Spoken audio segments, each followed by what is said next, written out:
Hey everyone, Colt here. Today we're going to go over the pros and the cons of the EOTech and the Trijicon MRO. If you're considering either one of these, by the end of this video you should have a really good grasp of which one will work best for you and for your situation. Let's do this.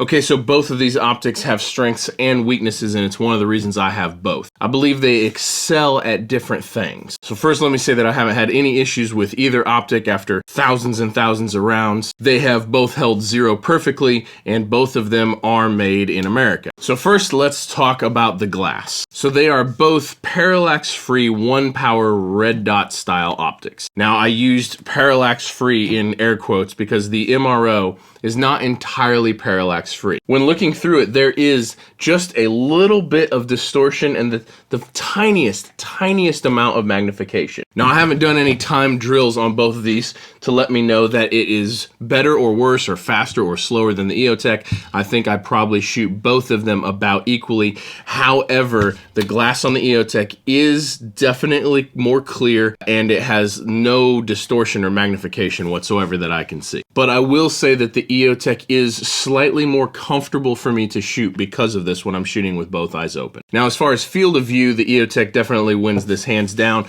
as the field of view, the amount that you can see through the optic, it's just hands down more than you can see through the MRO. Now, that's not to say that the MRO feels small or claustrophobic, because it doesn't. As far as red dots go, as far as tubular style red dots go, it's definitely a large field of view. But as far as just looking through the glass, I prefer the EOTech by a little bit. So you might then be thinking, well, the EOTech obviously wins. I'm done with this video. I figured out what I need to figure out. But there is a whole bunch more to consider when you're choosing an optic. So the next thing that we need to talk about is the mount and how the optic co-witnesses with iron sights. So all EOTechs have the mount built right in. There's nothing to purchase separately. There's nothing to figure out. And they only come in two heights: an absolute co-witness, which is what this one is, and a lower 1/3 co-witness. So when you're using iron sights and you pop them up, the red dot is perfectly aligned with your iron sights on this particular model, and the lower 1/3 mean that you will still be able to see your iron sights through the optic window in case your optic goes down. But those are the only two options that you have on the EOTech, and to be honest with you, for most people that's just fine. However, with the MRO, the mount is separate, and so you do have to buy the mount separately from the optic. Now, what this means is there are a whole bunch of mounts available for the Trijicon MRO. Now, this is the ScalarWorks Leap mount. This is actually the 1.93 inch riser, which means that my irons actually don't co-witness whatsoever with this optic. I have backup iron sights on here in case the optic goes down, because I think that that is important. However, they do not at all co-witness, but what this gives me is a much more comfortable shooting position. I'm able to keep my head like much more upright when I'm shooting, so this is more comfortable and more intuitive to me than the EOTech. Now, this particular mount has a ratchet system. You can see the little wheel there at the bottom of the mount. And so you can take this on and off with your hands without any tools, and it returns to zero very, very well. So even though this doesn't co-witness, this is a great system in my opinion, because if the optic does go down, you can just take it off real quick and get moving with your iron sights. So personally for me, I prefer this height for an optic over the EOTech. As far as controls go, this particular EOTech has controls on the rear plus and minus buttons. You can just hit the up button to turn it on, but you must hold both of them to turn it off.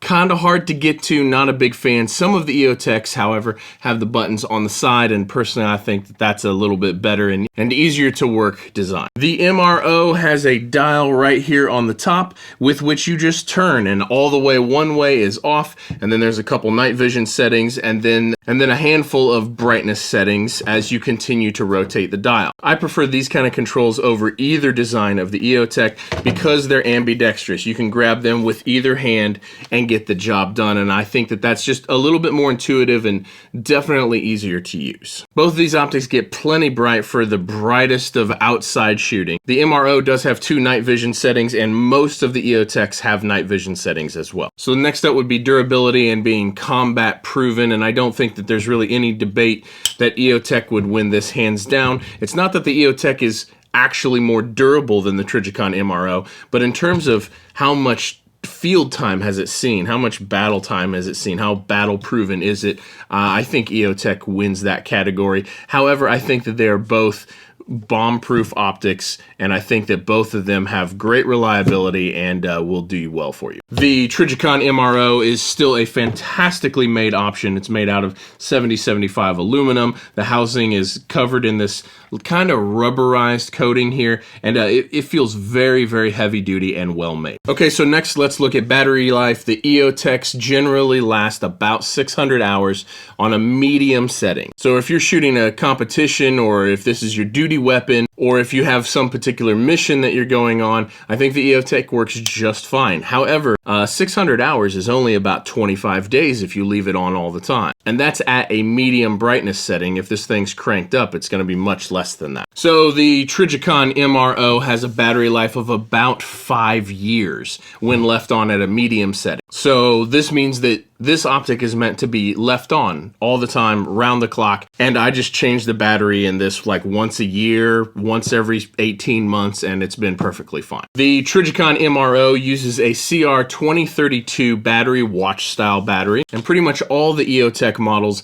use a CR123 style battery. So I would say that the battery the EOTech uses is just a little bit less common than the battery the Trijicon MRO uses. I have definitely been places that I could not find a CR123 battery, and it's much less common for me to not be able to find the CR2032 battery that the MRO takes. The Trijicon MRO with this ScalarWorks Leap mount sells right from ScalarWorks website with your height of choice mount included for $520. And like I said, there are a whole bunch of options for mounts for this, so if you'd like to pick the optic up on your own, you can find mounts that are cheaper and mounts that are more expensive. These EOTech models sell from between $500 to about $700, depending on the model that you actually go for. So I think both of these are great optics. I think they're both great options. I do think it depends on what you'd like to use an optic for. Here's where I'm personally at with it currently.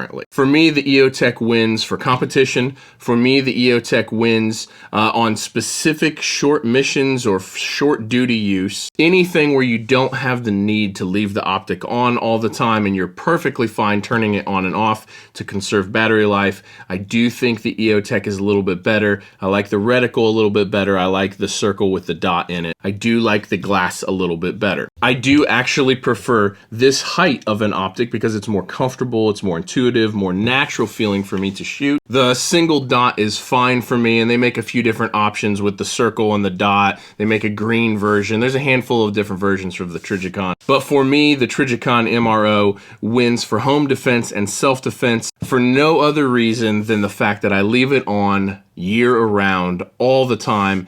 Whenever I need it, something goes bump in the night, I don't need to grab my rifle, turn the optic on, make sure I set the brightness where it needs to be. This thing is on and ready to go as soon as I need it. So those are the reasons why I like both of these optics for different things and the reasons why I have both of them. Now, I would love to do a comparison between the Trijicon MRO and the Aimpoint T2. I think those are very comparable optics, and I'd love to have them side by side and spend some time with both of them equally. So if anyone from Aimpoint is watching, or any retailer that would care to send one over for me to test, I'd love to do a video on it. So feel free to shoot me an email or hit me up on Instagram. And all of you watching, feel free to hit me up on Instagram as well. It's Colt__Daniel. Don't forget to subscribe and give me a thumbs up on this one. Drop me a comment. Let me know your thoughts between these two, or if you have a different optic that you strongly prefer. All the comments and the thumbs up and the subscribes, they really help these videos out in the algorithm, and so I appreciate it very, very much. Thanks guys so much for watching all the way to the end.